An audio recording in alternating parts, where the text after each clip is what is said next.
Sometimes we like people to be, well, I expected that you would call me. It's been 2 weeks since we've talked, and I would have thought you would have called me long ago. Well, maybe they didn't even think about it. So I think a lot of times, if we want to have peace of mind and enjoy our lives, we have to really get honest with ourselves about what are we expecting. Are we expecting too much out of people?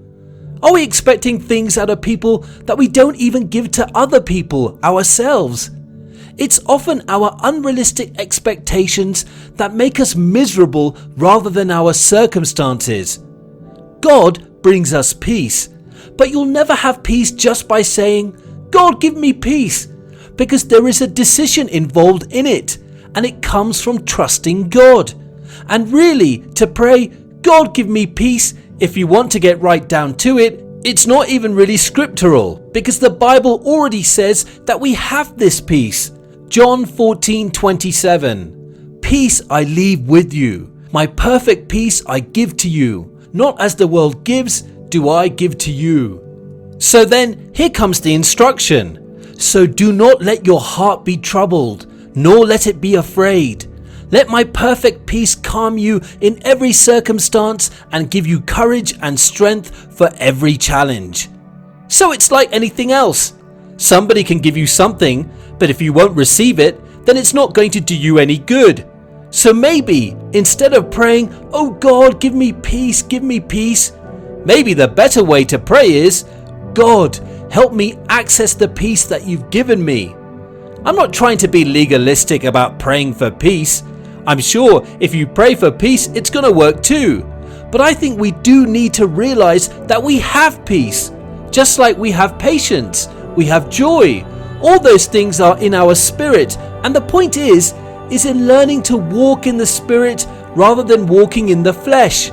How many of you are excited about going to heaven? The older you get, the more excited you'll be. The world has a little bit of a wearing effect on us, I think, laughing. You're never going to have peace with your circumstances or with other people until you're at peace with yourself. As the saying goes, you can't love somebody else if you don't love yourself.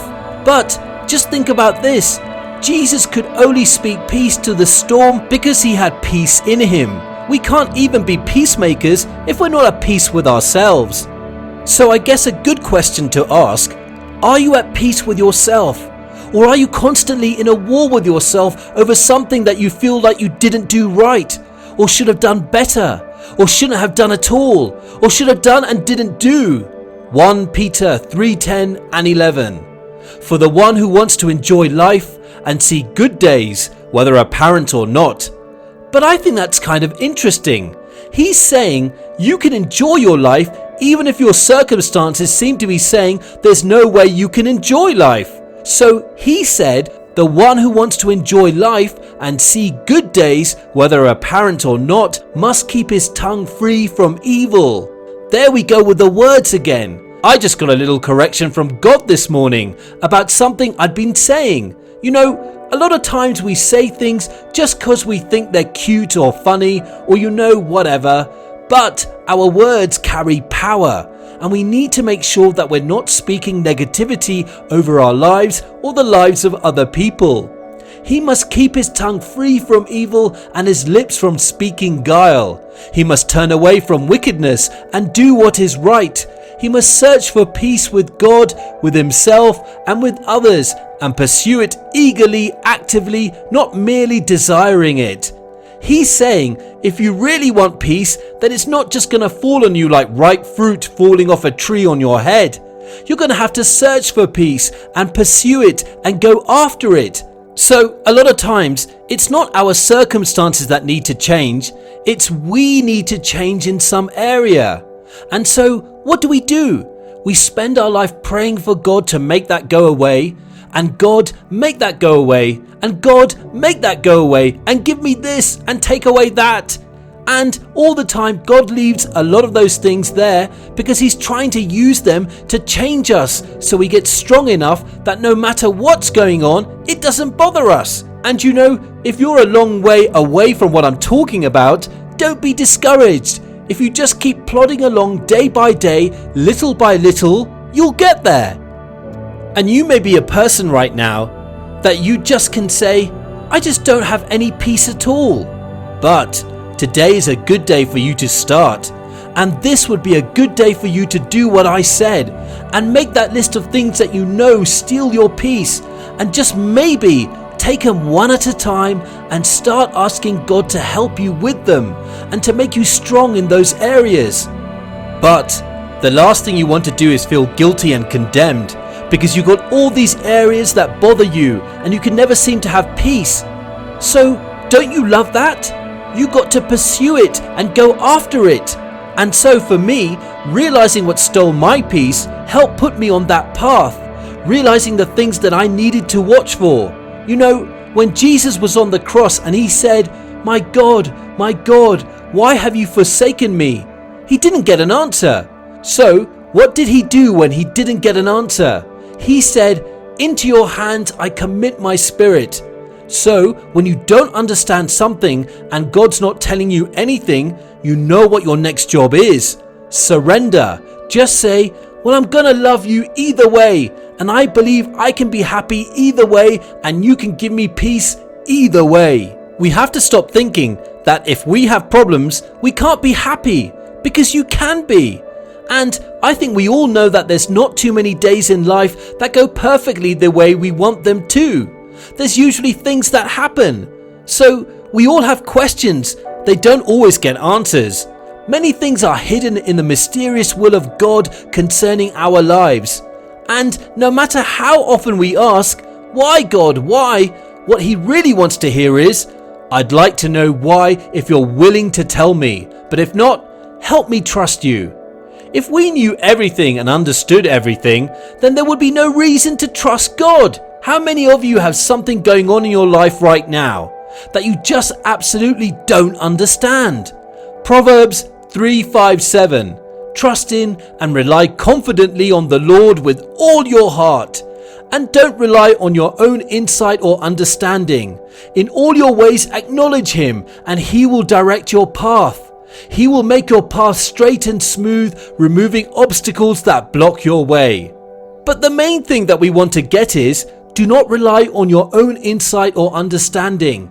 See, it's interesting about reasoning, because if you reason long enough, it makes you open to deception from the enemy.